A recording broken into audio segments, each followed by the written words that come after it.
আজকে আমরা চলে যাচ্ছি চায়ের বাড়ি। তো এই চায়ের বাড়ি শিববাটি বাজারে। তো চায়ের বাড়িতে নাকি 46 প্রকারের চা পাওয়া যায়। তো আমরা এই কথা শুনে তাড়াতাড়ি সব বন্ধুরা মিলে এই 46 প্রকারের চা খাবার চলে যাচ্ছি।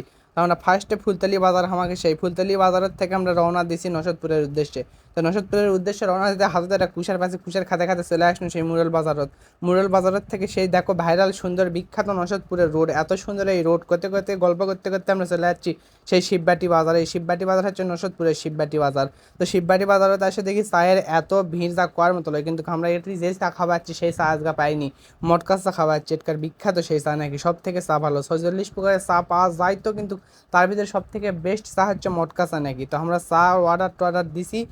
তারপর আমরা বসে থেকে কয়টা পেঁয়াজি খাচ্ছি। তো পেঁয়াজি খেতে খেতে ভাবছি আমাকে চা হয়ে যাবে, তো কোথায় কি না কোথায় দেখো চা চলে আসছে। চার এত সুন্দর কালার আর এত সুন্দর মনে করো মানে দেখতে কর মতো লয়।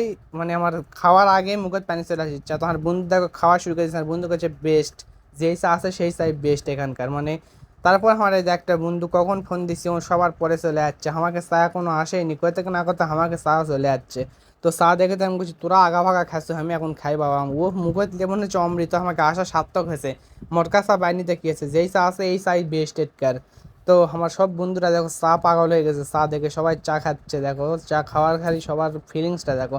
তারপর চাটা খাই আমরা চলে আসলাম বাড়ির দিকে। তো বাড়িতে আসতে দেখি নসদপুরের এরিয়াটা ব্রিজ আছে, এত সুন্দর ওয়েদার।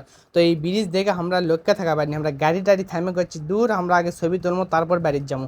এত সুন্দর ওয়েদার, যদি ছবি না তুলি তাহলে কি হয়। তো আমরা গাড়ি টাড়ি তৈরি ছবি তুলবা লাগিয়েছি, এত সুন্দর ওয়েদার আর এত সুন্দর আজকে বিকালের বাতাস আর হালকা হালকা বৃষ্টি।